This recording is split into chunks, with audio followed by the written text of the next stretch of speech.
मनमोहन सिंह जी देश के वो प्रधानमंत्री जिन्होंने देश को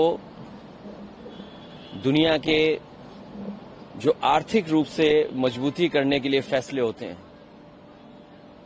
एक वित्त मंत्री के रूप में और एक प्रधानमंत्री के रूप में देश को आर्थिक रूप से मजबूत करना, और देश में आज बहुत कुछ जो दिखाई दे रहा है वो हमारे रहे प्रधानमंत्री मनमोहन सिंह जी की वजह से ही है कि जिस तरह बाजार और आर्थिक नीतियों पर फैसला लिया, उसी का परिणाम यह है कि आज हम दुनिया में बराबर पे खड़े हैं। एक ऐसा नेता और एक ऐसा अधिकारी और एक ऐसे प्रधानमंत्री जहां जानकारी के साथ साथ अर्थशास्त्री भी थे, उनके बारे में जो कहा गया कि कम बोलते थे, कम बोलना और जिस तरह के उन्होंने फैसले लिए हैं, वो फैसले आज बता रहे हैं कि कितनी सूझबूझ के साथ उन्होंने उस समय वो फैसले लिए थे। देश को उन्होंने हर क्षेत्र में बहुत बड़े पैमाने पर बदलाव लाने के फैसले लिए हैं। पूरा देश आज दुखी भी है और उनके पुराने भाषण से लेकर के पुरानी चीजों को याद कर रहा है। देश के एक अच्छे प्रधानमंत्री के रूप में हमेशा वो याद किए जाएंगे। इतिहास के पन्नों में जरूर चले गए वो, लेकिन वो देश के एक अच्छे प्रधानमंत्री के रूप में हमेशा जाने जाएंगे। हमारे प्राइम मिनिस्टर जनाब मनमोहन सिंह साहब के इंतकाल पर अपनी जानिब से, अपनी पार्टी की जानिब से उनके अफराद खानदान को ताज़ियत पेश करता हूँ। और ये बात सच्चाई पर मुबनी है कि मनमोहन सिंह साहब एक पार्टीशन के रिफ्यूजी थे और उसके बाद उन्होंने अपनी ज़ाती मेहनत और ईमानदारी से वो तरक्की करते गए। आरबीआई के गवर्नर और फिर भारत के फाइनेंस मिनिस्टर, फिर 2004 में वो इस मुल्क के वज़ीर आज़म बने। और मेरा मानना यह है कि उनके दौरे वज़ारत उज़्मा में वो एक भारत का एक पहला वज़ीर आज़म था, प्रधानमंत्री था, जिसने मार्जिनलाइज कम्युनिटीज़ और ख़ास तौर से मुसलमानों को अपलिफ्ट करने के लिए, उनको हक दिलाने के लिए उन्होंने बहुत कोशिशें की। और उनके इंतकाल से यकीनन हमारे वतन अजीज़ ने अपने एक ख़ास सुपूत को खोया है। मैं तमाम मुल्क जो आज गम में शामिल हैं, गम में है, मैं उसमें शामिल।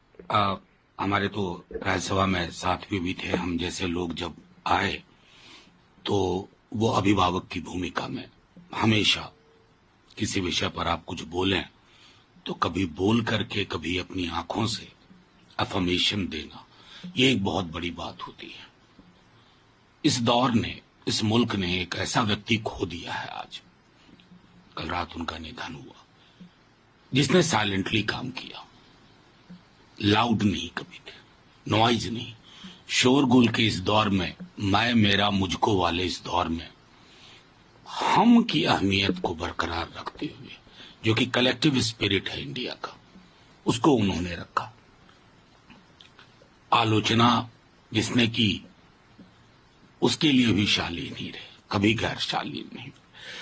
तो इस दौर में ये सारी बातें याद आएंगी। मैं समझता हूं उनके परिवार को, उनकी एक पुत्री हमारी कलीग थी दिल्ली यूनिवर्सिटी में, उनके पूरे परिवार को ईश्वर शक्ति दे, और कांग्रेस पार्टी को भी ये अपूरणीय क्षति है, इस देश की क्षति है। ये देश, वो अक्सर कहा करते थे, वो एक बहुत मशहूर है कि history shall be kind to, जो मैं कल से देख रहा हूं, history has already proved it's very kind to Sardar Manmohan Singh ji. बस और क्या कहूं, मुश्किल है। अपने सेनापति को खो दिया है। 1991 में जो दुनिया के सामने, खासतौर से एशिया के सम्मुख आर्थिक संकट आया था, निराशा में वो एक सूर्य की किरण बन के चमके। आर्थिक सुधार, उदारीकरण का खतरा मोल लिया उन्होंने। और मैं कह सकता हूं 96 तक उन्होंने छोटे उद्यमियों, व्यापारियों, किसानों और बेरोजगारों के लिए एक नई आशा की राह दिखाई। आज करोड़ों लोग भोजन कर पा रहे हैं तो वो राइट टू फूड की वजह से जो मनमोहन सिंह जी प्रधानमंत्री के रूप में लाए, जो आज नरेगा जिसे मनरेगा, जिसने कोरोना में हिंदुस्तान के करोड़ों लोगों की जीवन बचाया, मनमोहन सिंह की देन थी। बोलते कम थे लेकिन करते ज्यादा थे। वो भारत मां के ऐसे सपूत थे जिसे सदियों तक जिसकी ऋणी रहेगी, भारत को एक आर्थिक शक्ति बनाने में वही तो जन्मदाता थे। सर कोई ऐसा क्षण हो आपका जो उनके साथ यादगार रहा हो? राज्यसभा में जब मैं गया तो उनके साथ बहुत संस्मरण है। जब मैं उत्तर प्रदेश के कांग्रेस विधानमंडल दल का नेता था तब भी उनके साथ उत्तर प्रदेश के दौरे पे रहा हूं। मेरे साथ वो हमेशा, जब नेता विपक्ष बने तो उनका फोन नहीं भूलूंगा। रात में राज्यसभा में बने थे, उनका फोन आया कि प्रमोद जी आपकी मदद और जरूरत पड़ेगी। मैंने कहा साहब मैं तो हमेशा आपके लिए हाजिर हूं। लेकिन कितना उदार मन के, कितना बड़ा अर्थशास्त्र का ज्ञाता और इतनी विनम्रता। मैं राज्यसभा से एक बार वो जा रहे थे, मैं अक्सर उनके साथ निकल जाता था। रास्ते में बात करते हुए बहुत कम बोलते थे, पर जो बोल जाते थे वही जीवन की सीख हो जाती थी। मैं अभी उनको लॉबी तक छोड़ के आए थे कि तब तक मुझे बुला लिया बोलने के लिए। मैंने देखा 2 मिनट बाद वो आ गए। जब मेरा करीब 15 मिनट का भाषण खत्म हुआ तो मैंने कहा सब कह लें कि आप आक्रामक शैली में विनम्रता के साथ कैसे बोला जाता है, जोश में आप होश नहीं खोते शब्दों के चयन में, मैं वही सुनने आया था।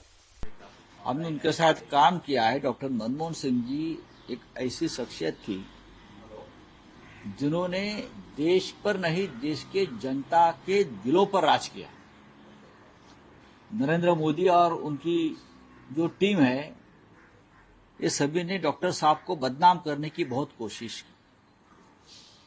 मौनी बाबा कहा, पपेट कहा, सब कुछ कहा, लेकिन यह आदमी इतना प्रामाणिक और सभ्य रहा कि कभी गलत शब्दों का इस्तेमाल नहीं किया। अपने जो विरोधी है उनके लिए भी क्या क्या कहा मोदी जी ने कि रेनकोट डालकर कैसे स्नान करना है, ये मनमोहन सिंह से सीखे। इस प्रकार का इस्तेमाल, शब्दों का इस्तेमाल किया और बहुत कुछ किया।